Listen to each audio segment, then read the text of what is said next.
Octubre de 1962. Durante lo que se conocerá como la crisis de los misiles en Cuba, el mundo contiene la respiración. En muchos aspectos fue el momento más temido en los 45 años que duró la Guerra Fría. Dos superpotencias mundiales estaban preparadas para llevar al mundo al borde de una guerra nuclear. Pero bajo la superficie marítima se está produciendo una batalla nuclear diferente, aunque nadie comprende realmente de dónde procede la verdadera amenaza. En el siglo XX, un arma submarina permite a los ejércitos pelear por debajo de la superficie.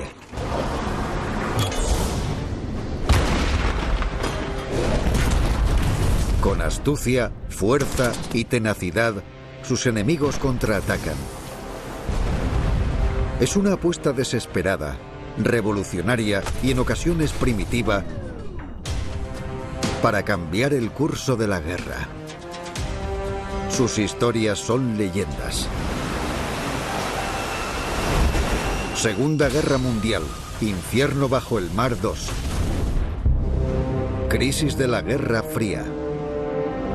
Octubre de 1962. Un submarino soviético se acerca rápidamente a Cuba para una misión altamente secreta. El B-59 acaba de salir de un puerto ruso cerca de Murmansk y ahora cruza el mar de Barents. El radio y el radar buscan barcos y aviones enemigos. Se acerca la línea NORCAP, llamada así por encontrarse en la ubicación más septentrional de toda la Europa continental. Es una barrera bélica antisubmarinos de la OTAN que se extiende desde la isla del Oso hasta NORCAP en Noruega.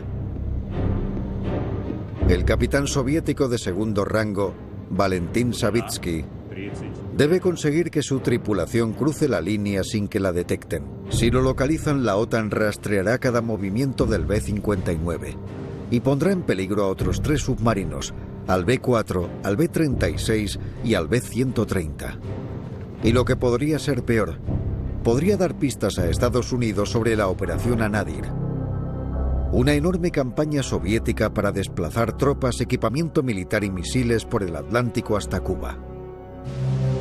Meses de movilización secreta que desencadenan la crisis de los misiles en Cuba y que llevará al mundo a la situación más cercana a una guerra nuclear global que haya vivido nunca.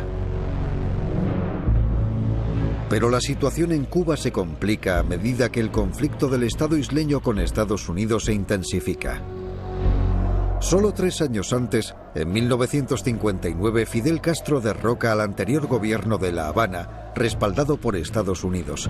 Como respuesta, el presidente Kennedy autoriza a los exiliados de Cuba formados en la CIA a invadir su patria.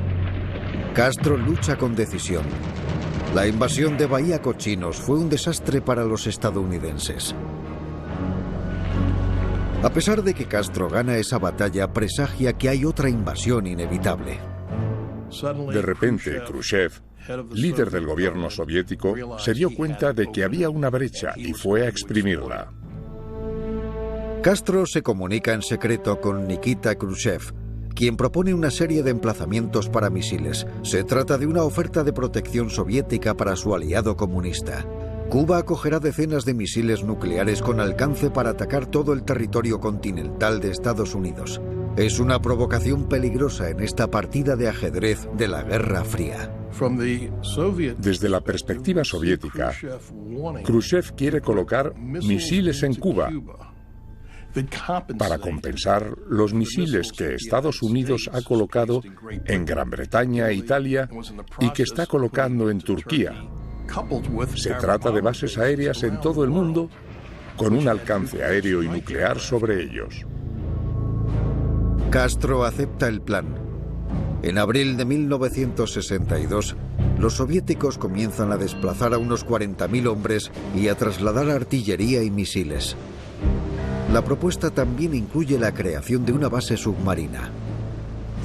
El plan inicial era que los submarinos llegaran a Cuba y que se unieran al grupo de fuerzas soviéticas, el cual se suponía que era el grupo de fuerzas soviéticas más grande fuera de la URSS.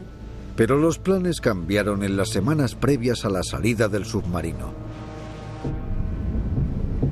Siguiendo las órdenes más recientes, Savitsky debe interceptar inmediatamente el B-59 sin que lo detecten. Y por si fuera poco, debe hacerlo en un tiempo récord. Las órdenes definitivas que se dieron a los comandantes presupusieron la velocidad del viaje y el secretismo de este, algo que era prácticamente incompatible. Para cumplir con el plazo de Moscú, Savitsky y los demás capitanes de submarinos deben viajar sin parar a más de 18 kilómetros por hora. Pero esto llevará al límite a sus submarinos 641, también conocidos por la OTAN como los submarinos Foxtrot. El proyecto soviético 641 era un submarino eléctrico y diésel diseñado a partir del modelo alemán 21 de la Segunda Guerra Mundial. Estos submarinos utilizan motores diésel cuando viajan por la superficie y motores alimentados con baterías cuando se sumergen. Las baterías solamente duran breves periodos de tiempo antes de recargarlas o de aproximarse a la superficie. Los Foxtrots incorporan lo mejor de la tecnología inicial de los U-Boats, el snorkel. Cuando sus baterías, las cuales funcionaban cuando se sumergían, comenzaban a agotarse, se colocaba una tubería de respiración llamada snorkel para aportar aire fresco a los motores. Pero al viajar bajo el agua, aunque hubiese un snorkel, se reduciría la velocidad. La velocidad se limitaba a 18 kilómetros por hora. Se tardaba mucho tiempo en completar el viaje.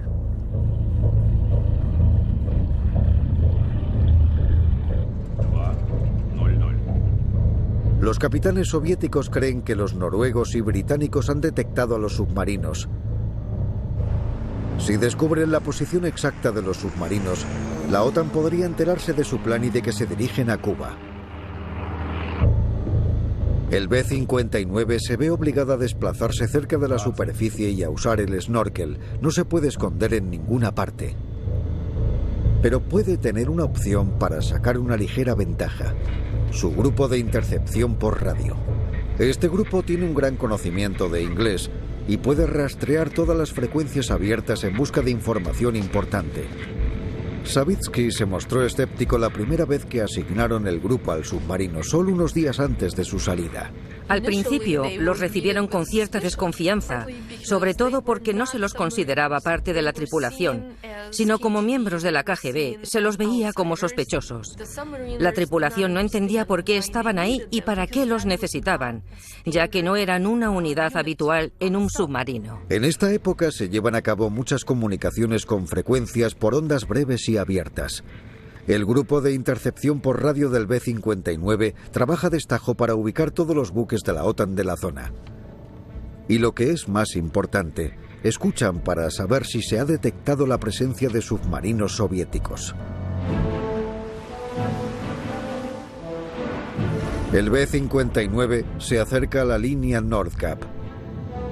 Cuando llega allí no hay ningún indicio de fuerzas de la OTAN. El B-59 los ha vencido.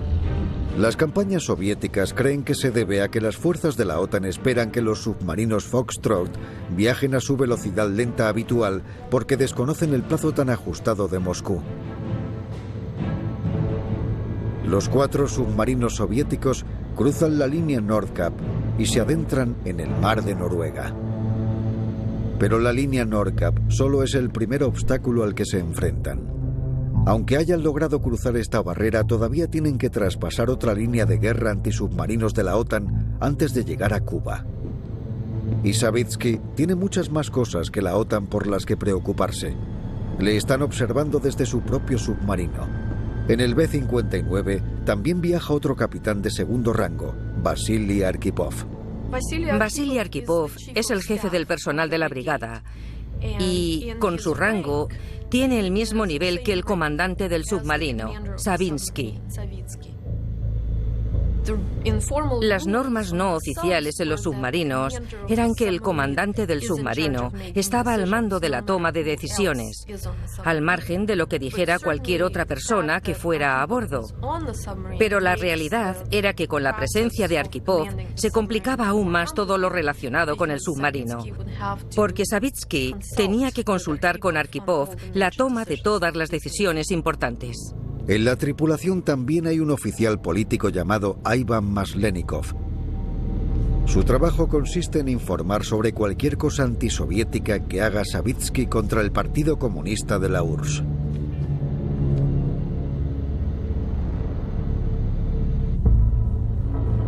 Pocos capitanes soviéticos habían cruzado antes los 8.000 kilómetros de expansión del Atlántico. Entre las preocupaciones políticas y militares, esta misión en Cuba supondría el mayor reto profesional de Savitsky.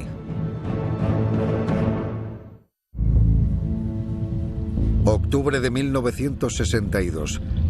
A medida que se calienta la Guerra Fría, el B-59 y los otros 3 submarinos rusos se desplazan como parte de la Operación Anadyr, la movilización soviética secreta hacia la isla de Cuba.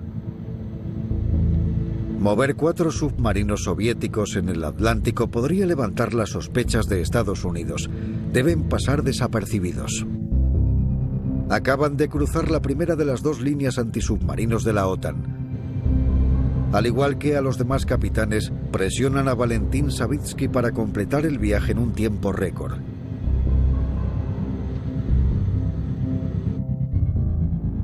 Ahora Savitsky se acerca a la segunda línea de guerra antisubmarinos de la OTAN, la línea Groenlandia-Islandia, Reino Unido.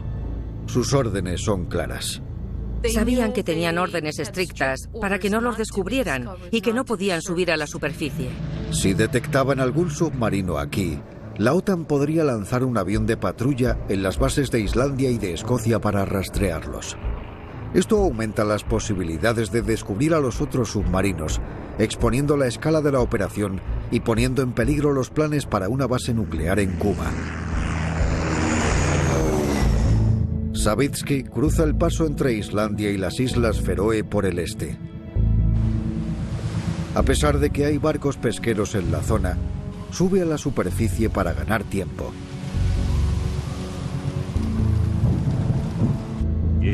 Savitsky da la orden y el B-59 avanza a 28 kilómetros por hora. El submarino avanza a gran velocidad esquivando los barcos pesqueros con la mayor discreción posible.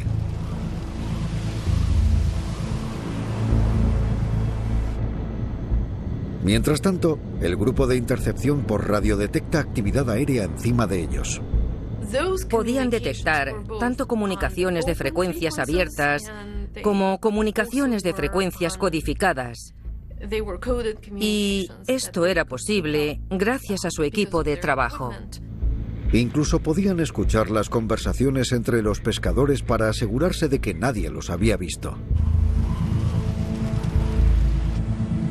Pasan por la segunda línea de la OTAN sin que los detecten. Cuando llegan al Atlántico, los submarinos soviéticos se encuentran en medio de un vacío de comunicaciones por radio de Moscú. Las interferencias bloquean las emisoras de radio de la flota.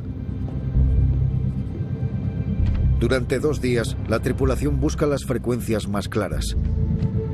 Finalmente, logra enviar y recibir mensajes gracias a ventanas ocasionales. Pero a medida que se aleja de su patria, la recepción empeora. Esto podría suponer un problema. Los estadounidenses acaban de descubrir el primer edificio soviético en Cuba, y eso es impactante. El reconocimiento de alto secreto que llevan a cabo los aviones espía U-2 han revelado unas pruebas fotográficas concluyentes. Muestran claramente la construcción de plataformas de lanzamiento para misiles nucleares de medio alcance. La CIA tiene el monopolio de las fotos de los U-2. Creo que ese ha sido el mejor material que haya tenido nunca. Están impresionados y la información de su servicio de inteligencia está incompleta. Estados Unidos no sabía que los soviéticos habían llevado 134 misiles nucleares y bombas a Cuba, Gran parte de estos se habían destinado a los misiles balísticos que podrían usarse contra Estados Unidos. La tensión aumenta en Washington mientras todos buscan más información.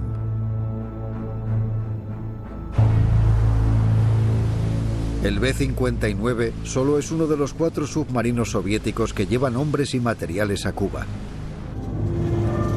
Después de que cada submarino soviético cruce la esperada línea Groenlandia-Islandia-Reino Unido y se acerque a América del Norte, aumenta el riesgo de que los descubran. Se pueden esconder con ayuda de la madre naturaleza, pero eso tiene un precio. Una tormenta importante en el Atlántico Norte les ayudó un poco porque las unidades de guerra antisubmarinos no estuvieron todo lo activas que deberían. Sencillamente no pudieron volar con una tormenta así y como resultado pudieron viajar con mayor rapidez.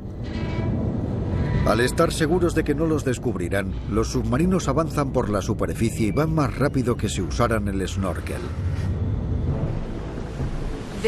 Había olas de hasta 40 metros que podían hundirlos. En ocasiones, el ángulo de los submarinos era de 40 o de 50 grados de inclinación, y eso era muy peligroso. Ellos decían, los submarinos pueden averiarse, pero ¿qué le vamos a hacer? Finalmente no pasó nada. La Unión Soviética tenía submarinos nucleares que podían haber esquivado la tormenta desplazándose sumergidos y potenciados por un reactor nuclear. Pero eso conllevaba algún riesgo.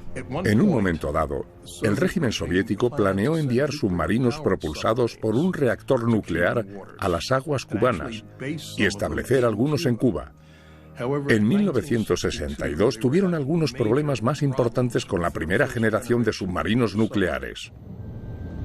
El capitán de segundo rango, Vasily Arkhipov, jefe del personal de la brigada a bordo del B-59, había experimentado los problemas de primera mano.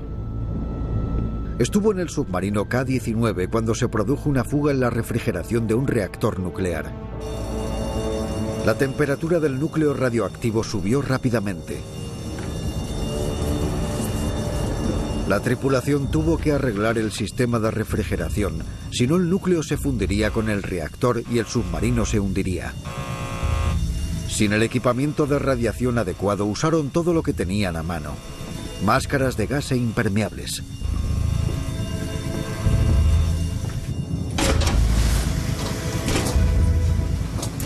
Cuando llegó el primer equipo, empezaron a vomitar.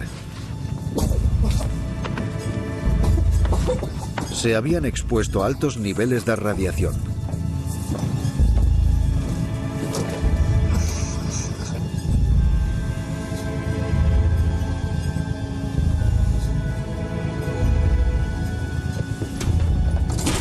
El segundo grupo ya sabía cuál sería su destino más probable.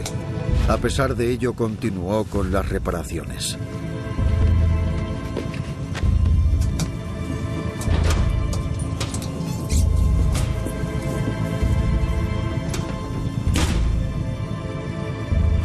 La tripulación ideó un sistema de refrigeración con el agua potable que había a bordo para salvar al submarino. Pero los 8 hombres fallecieron y contaminaron a todos los demás. Eso es algo que Vasily Arkhipov nunca olvidará.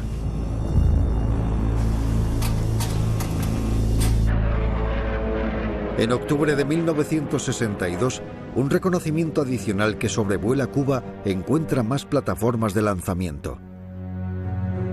En Washington, los jefes del Estado Mayor Conjunto presionan para llevar a cabo un ataque aéreo contra Cuba. El presidente Kennedy no está de acuerdo porque podría aumentar el nivel del conflicto y amenazaría con un conflicto internacional. Kennedy apoya sus argumentos en sus experiencias como oficial de la Segunda Guerra Mundial. No cree que pudiera ganar una guerra nuclear en el caso de que se produjera, y considera que debe solucionar el problema político. Pero además le preocupa que la inactividad estadounidense anime a Khrushchev. El presidente Kennedy tendrá que elegir sus próximos pasos con mucho cuidado.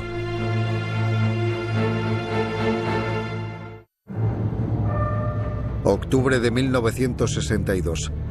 Las tripulaciones de 4 submarinos soviéticos están agotadas. Mientras viajan para establecer una base submarina en Cuba, se cruzan con un huracán.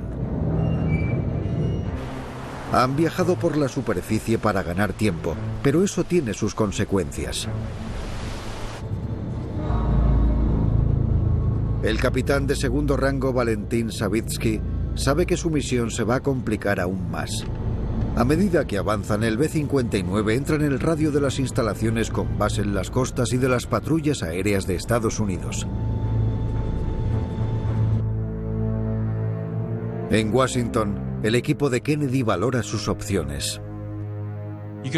Hay un torbellino de emociones en el comité ejecutivo que se reúne con Kennedy en su gabinete. El principal consejero es su hermano, Robert F. Kennedy, el fiscal general. Además está el secretario de Defensa McNamara, el jefe del Estado Mayor Conjunto de Estados Unidos. Todos participan y debaten sobre cómo responder ante la crisis. El hermano del presidente, Robert Kennedy, es claro en su posición.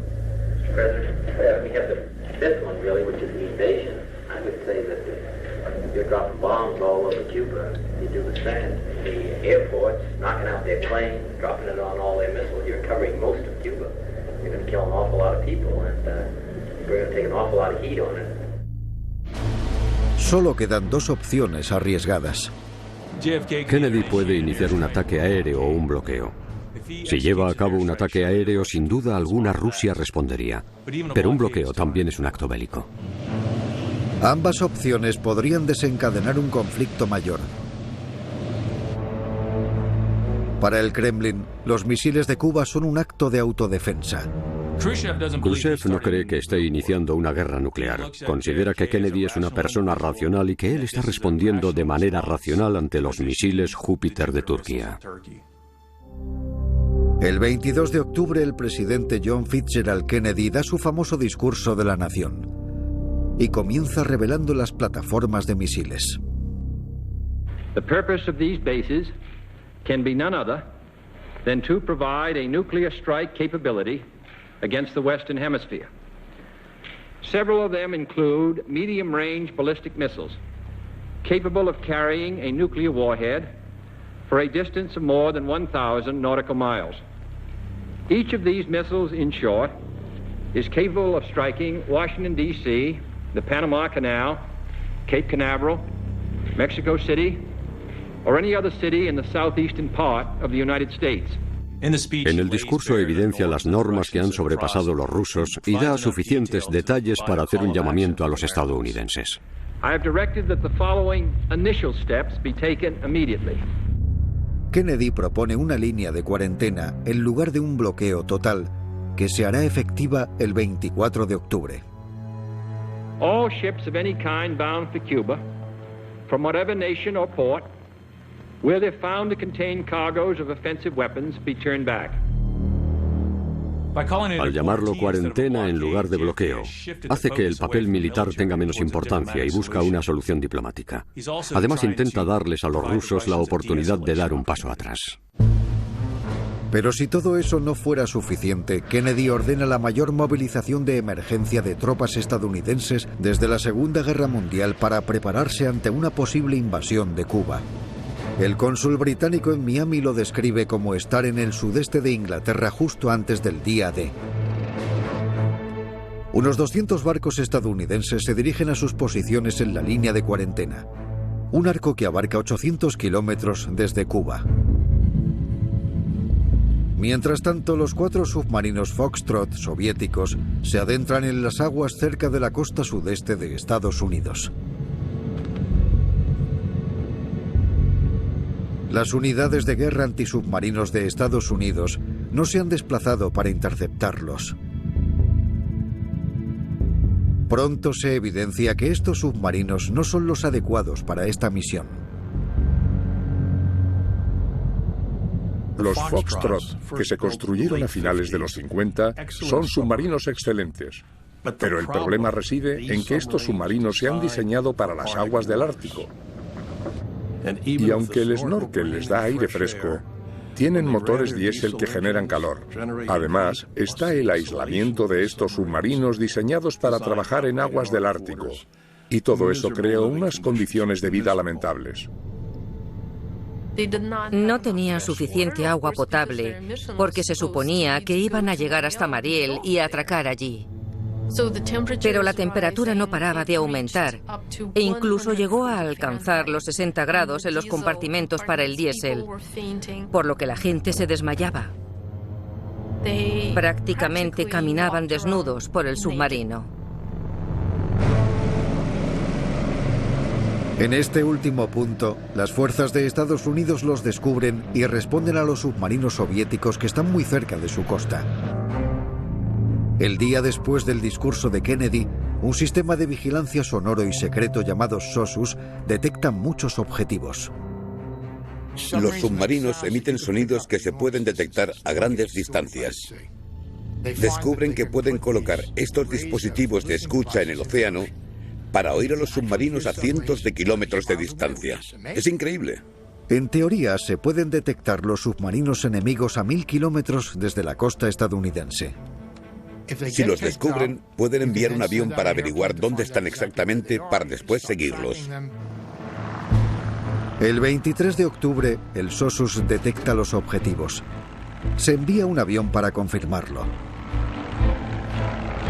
El avión establece contacto visual con los snorkels y los periscopios de los submarinos soviéticos.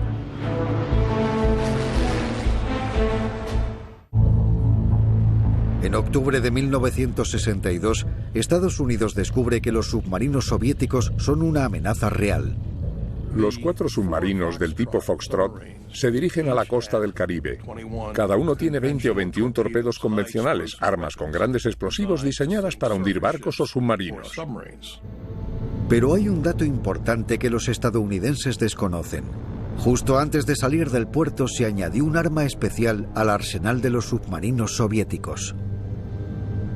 Además, cada uno de los 4 submarinos tenía un torpedo nuclear.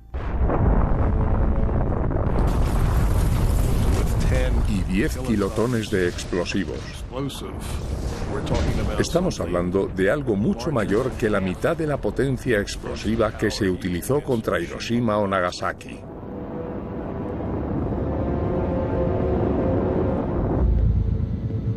Las órdenes sobre cómo y cuándo usar estas armas no son claras. Posteriormente, los capitanes dijeron que sus instrucciones fueron solo verbales.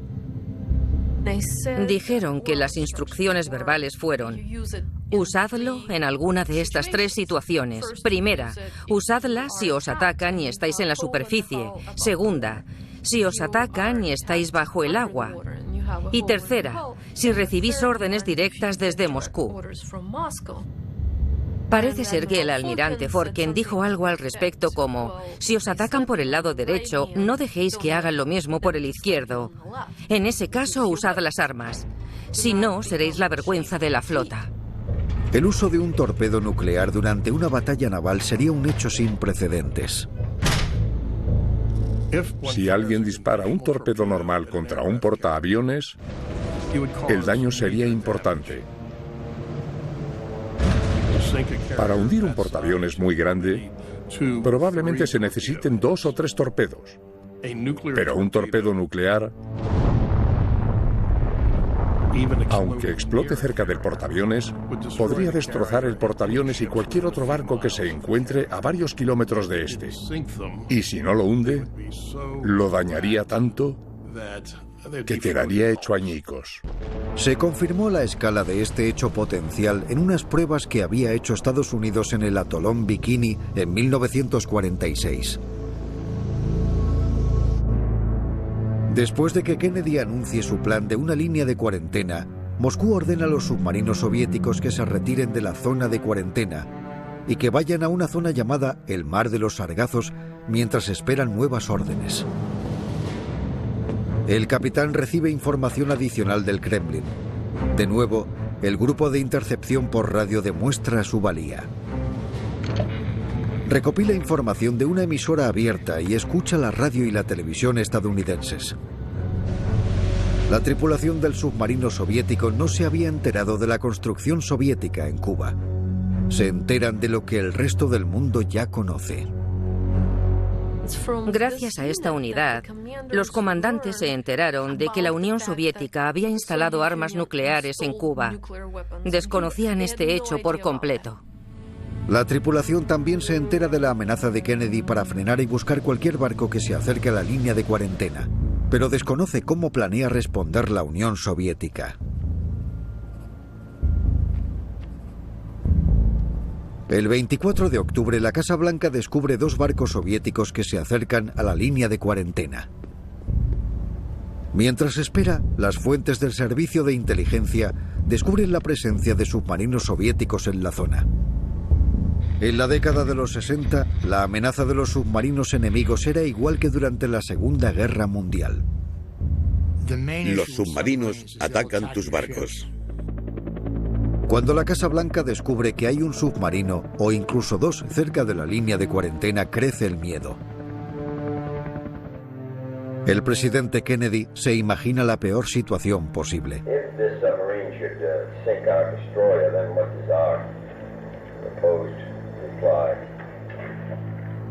Todos temen que cualquier acción militar desencadene en un conflicto nuclear. Para evitarlo, el secretario de Defensa McNamara propone un protocolo para sacar los submarinos a la superficie.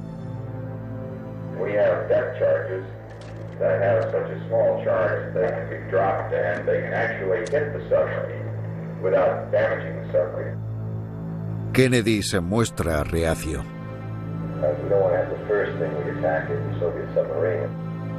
McNamara cree que la amenaza de los barcos estadounidenses se puede minimizar si los submarinos soviéticos salen a la superficie y son escoltados. Pretende hablar con Moscú para que informe a los capitanes del submarino sobre el plan. Es una situación crítica y los estadounidenses desconocen las armas que llevan los submarinos soviéticos. McNamara no sabe que, quizá la mayor amenaza ante un ataque nuclear podría comenzar con los submarinos a los que intenta obligar a salir a la superficie. En octubre de 1962, el presidente Kennedy impone una línea de cuarentena alrededor de Cuba para impedir que se sigan construyendo armas nucleares en la isla. Casi 200 barcos de la Marina de Estados Unidos se han movilizado y preparado para detener cualquier barco que se acerque a Cuba. La Marina sigue la pista a 2 buques en concreto, el Yuri Gagarin y el Kimovsk. A todos les preocupa que los barcos soviéticos se nieguen a detenerse y pretendan cruzar la línea de cuarentena. La guerra sería inevitable. El 24 de octubre, tras varios días de tensión, la Casa Blanca se entera de que el Yuri Gagarin y el Kimovsk se han dado la vuelta hacia la Unión Soviética. La sensación de alivio es inmediata, pero sigue habiendo un problema. Aunque Khrushchev haya ordenado a los barcos soviéticos que se den la vuelta, los submarinos siguen en la zona y son una amenaza. Los 4 submarinos soviéticos se han retirado a una zona llamada el Mar de los Sargazos mientras esperan órdenes de Moscú.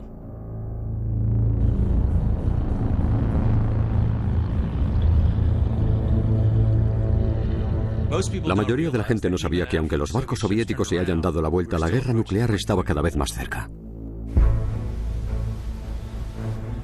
En el Mar de los Sargazos, lejos de la costa, un grupo de cazadores letales liderado por el portaaviones USS Randolph sigue la pista al submarino B-59. Cuenta con la ayuda de 5 destructores y de un avión para localizar al submarino y utiliza un sistema de vigilancia sonoro, el SOSUS. Es el clásico juego del gato y el ratón. El capitán soviético Savitsky lleva 2 días esforzándose para que no le localicen. Pero Savitsky está preocupado. La tripulación sigue sufriendo el calor extremo y sus baterías están a punto de agotarse. Si se acerca demasiado a la superficie para utilizar el snorkel, lo encontrarían al instante. Aún así, Savitsky decide que no tiene otra opción. Debe subir a la superficie, pero el B-59 tiene otra amenaza, un sistema de detección llamado sonoboya. Sonoboya es una palabra que combina los términos sonar y boya. Una boya flota, un sonar se sumerge en el agua. Una sonoboya es algo que se puede lanzar al agua desde un avión. Si se pretende escuchar el sonido que producen los submarinos, nunca está de más que los aviones tengan un oído adicional situado en el agua. Cuando las sonoboyas detectan submarinos, transmiten la información para ayudar a los aviones a localizar el objetivo. El avión de rastreo más cercano se aproxima. Saben que han localizado un submarino Foxtrot. El avión del portaaviones USS Randolph solicita asistencia a una unidad de destructores situado en la superficie. Todos se reúnen en torno al B-59. Según las órdenes que ha recibido Savitsky, no puede permitir que los buques estadounidenses intercepten su submarino. Aprovecha su velocidad en la superficie y se dirige al norte para esconderse en medio de una borrasca. Pero antes de llegar, un avión lo encuentra. Savitsky ordena sumergirse.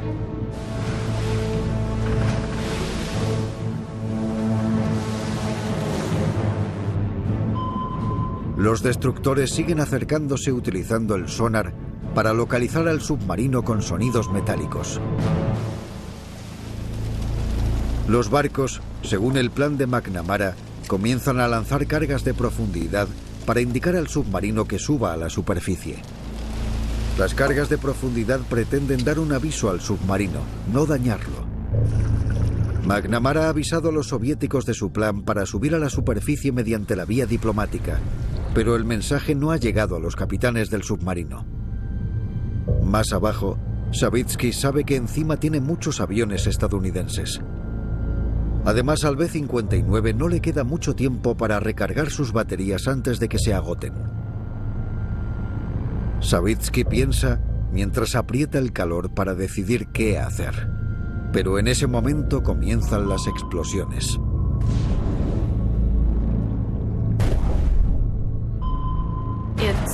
Las escucharon y sintieron que realmente los estaban atacando con cargas de profundidad. Según describieron, hubo uno o dos que explotaron justo a su lado. Es como si estuvieran sentados sobre una barra metálica y alguien golpease con un martillo de manera ininterrumpida. La combinación de sonidos metálicos y explosiones hacen que el capitán del submarino se tema lo peor. Lo irónico de esta situación es que usaron los mismos sistemas que para atacar un submarino. Savitsky está convencido de que ha estallado la guerra y de que el conflicto nuclear podría ser inminente. Debe estar preparado para contraatacar con sus torpedos. Ordena al oficial al mando del torpedo nuclear que prepare el arma especial. El calor era tremendo. Habían perdido la comunicación con Moscú porque no podían subir a la superficie para establecerla. No tenían información de la radio interceptada y por si fuera poco los estaban atacando. Las baterías se agotan, así que Savitsky solamente puede salir a la superficie porque si no perdería el submarino.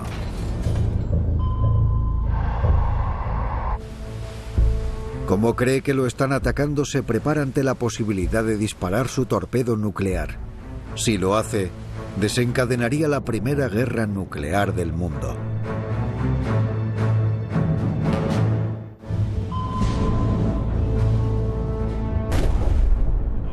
...27 de octubre de 1962... Los destructores estadounidenses y el portaaviones USS Randolph logran que el submarino soviético B-59 salga a la superficie.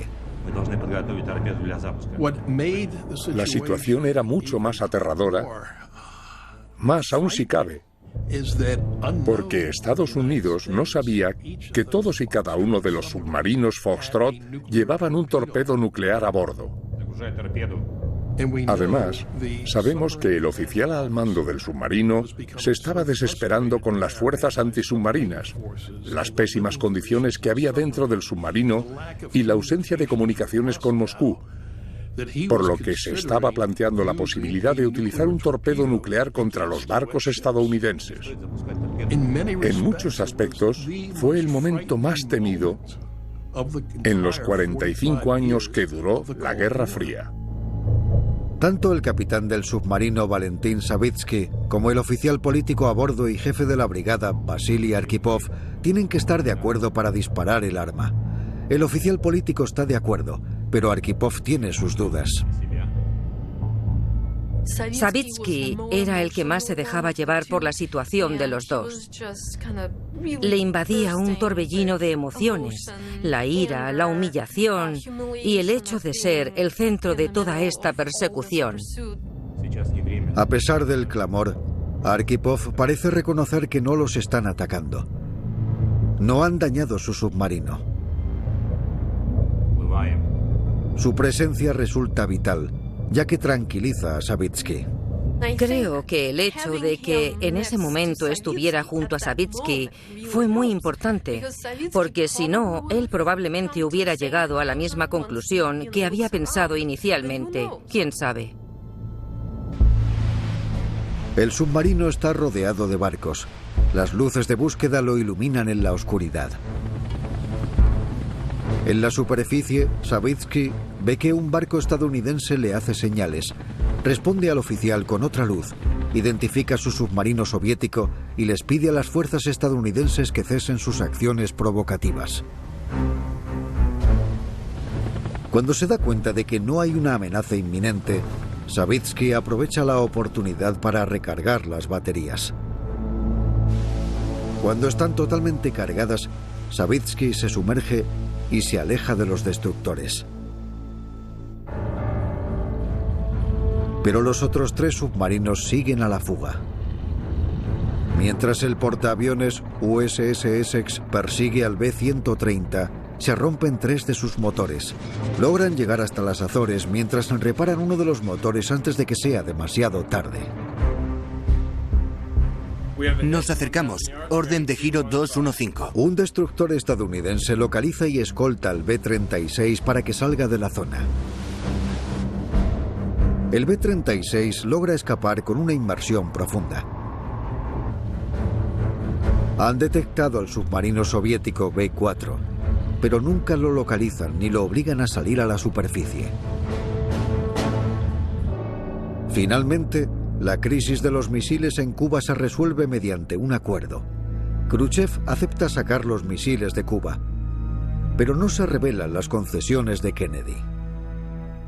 Parece que ganamos porque no se hizo público que en realidad fue un pacto. La verdad fue que nosotros retiramos los misiles de Italia y de Turquía. Por lo que Khrushchev también se deshizo de la amenaza inmediata que tanto le preocupaba. En aquel momento, Estados Unidos no sabía lo cerca que estaba de un conflicto nuclear. Pasaron décadas hasta que los estadounidenses se enteraron de las armas nucleares que llevaban los submarinos soviéticos. Fue muy peligroso. Incluso podría decirse que fue más que peligroso. Y no porque Kennedy, Khrushchev o Castro fueran unos lunáticos, sino porque todo eso podía desencadenar algo incontrolable. Cuando hay tensión, el equipamiento funciona mal y la gente carece de información. Las personas pueden actuar de manera racional, aunque, consecuentemente, esto pueda desencadenar en algo totalmente trágico e irracional. Todos los submarinos soviéticos regresan a la URSS en diciembre. Se considera que la misión es un fracaso y no se los ve como héroes por haber evitado una guerra nuclear. Algunos creen que deberían haber usado sus torpedos nucleares. Según lo que me contaron todos los capitanes con los que he hablado, la cuestión es que infringieron sus órdenes.